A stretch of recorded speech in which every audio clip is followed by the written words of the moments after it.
बिहार की सत्ताधारी एनडीए के घटक दल बीजेपी और वीआईपी पार्टी के बीच चल रही बयानबाजी थम सकती है, क्योंकि इस बयानबाजी को भाजपा आला कमान ने गंभीरता से लिया है। खबर है कि पार्टी के राष्ट्रीय अध्यक्ष जेपी नड्डा ने बिहार के डिप्टी सीएम सह भाजपा नेता तारकिशोर प्रसाद से विधान परिषद के 24 सीटों पर होने वाले चुनाव के साथ ही यूपी चुनाव और सहयोगी मुकेश सहनी के साथ चल रहे बयानबाजी को लेकर चर्चा की और मुकेश सहनी के खिलाफ बयानबाजी रोकने के लिए निर्देश दिया। पार्टी आला कमान से मिले निर्देश के बाद डिप्टी सीएम तारकिशोर प्रसाद ने मुजफ्फरपुर के भाजपा सांसद अजय निषाद के साथ दिल्ली के बिहार निवास में काफी देर तक बातचीत की और पार्टी के निर्देश की जानकारी देते हुए कम से कम 3 दिन तक किसी तरह की बयानबाजी करने से मना किया है। एमएलसी चुनाव को लेकर कल आप जेपी नड्डा से मुलाकात किए थे। 24 सीटों पर चर्चा। नहीं, देखिए, हम लोग जब दिल्ली आते हैं तो कई सांगठनिक कार्य होते हैं, कई शासकीय कार्य होते हैं और कई ऐसे बिंदु होते हैं जहां अपने नेताओं से विमर्श करते हैं। तो कई सारी चीज़ें हैं जो विमर्श हम सब करते रहते हैं और समय पर सारे चीज़ आपको बता दिए जाएंगे। इन फॉर्मूला चूंकि 13 सीटों पर बीजेपी नहीं, वो देखिए एनडीए में काफी दिक्कत नजर आ रही है। नहीं, कोई दिक्कत नहीं है। कौन? अजय निषाद से भी आपने मुलाकात किया यहाँ पर। अजय निषाद लगातार मुकेश सहनी के खिलाफ बयानबाजी कर रहे हैं। कई प्रकार के सारे संदर्भ आते रहते हैं, हमारी मुलाकात होती रहती है और सारे चीजों का समाधान सब ठीक चल रहा है। एनडीए में क्या गड़बड़ी हो गया? लेकिन आज जो उपेंद्र कुशवाहा और संजय जायसवाल के बीच में जिस तरह से बयानबाजी लगातार नहीं, उसके बाद बयानबाजी खत्म भी तो हुई ना। बयानबाजी खत्म हो अजय निषाद को आपने मना किया। नहीं, कौन कहा करने से मना किया या बोलने दिया?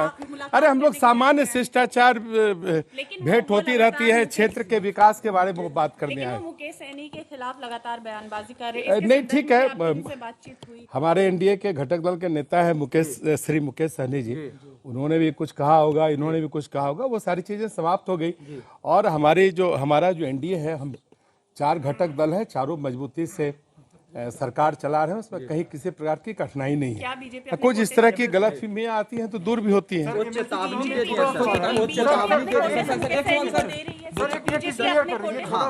छोटा 13-11 का फॉर्मूला बीजेपी चाहती है, 13 आपकी सीटिंग है, तो क्या 12? नहीं, देखिए, बीजेपी जदयू या हमारे जो जितने घटक दल हैं, हम लोग क्या चाहते हैं, विमर्श के दौर पर है और फिर सारी चीजें कौन कहाँ से लड़ेंगे और सीधे जल्द ही स्पष्ट हो जाएगी। बोचहा सीट पर चल रहा है अल्टीमेट। बोचहा सीट पर बीजेपी जा रही है अपना उम्मीदवार मुकेश सहनी अल्टीमेटम आप लोग ये सब बातें कहाँ से आपके सामने आ जाती है?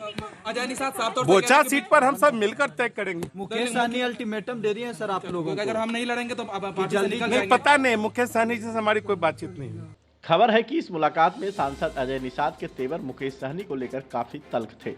अजय निषाद ने किसी भी सूरत में मुजफ्फरपुर की बोचहा विधानसभा मुकेश सहनी की पार्टी को नहीं देने की अपील की। अजय निषाद ने कहा कि बिहार विधानसभा चुनाव 2020 में बीजेपी ने मुकेश सहनी को एनडीए में शामिल कर अपने हिस्से की सीट दी और मुकेश सहनी यूपी चुनाव में सीएम योगी और बीजेपी को कमजोर करना चाह रहे हैं। अगर बीजेपी बोचहा सीट मुकेश सहनी को देती है तो पार्टी को इसका नुकसान उठाना पड़ सकता है। वहीं तारकिशोर प्रसाद ने अजय निषाद को स्पष्ट रूप से कहा है कि पार्टी आला कमान के निर्देश के अनुसार किसी भी सूरत में मुकेश सहनी के खिलाफ अभी बयानबाजी नहीं करनी है। गौरतलब है कि अजय निषाद ने मुकेश सहनी के खिलाफ काफी तल्ख टिप्पणी की थी और भ्रष्टाचार का आरोप लगाते हुए उन्हें सरकार से बाहर कर जेल भेजने की बात कही थी और बोचहा सीट पर भाजपा उम्मीदवार को चुनाव लड़ने का दावा किया था।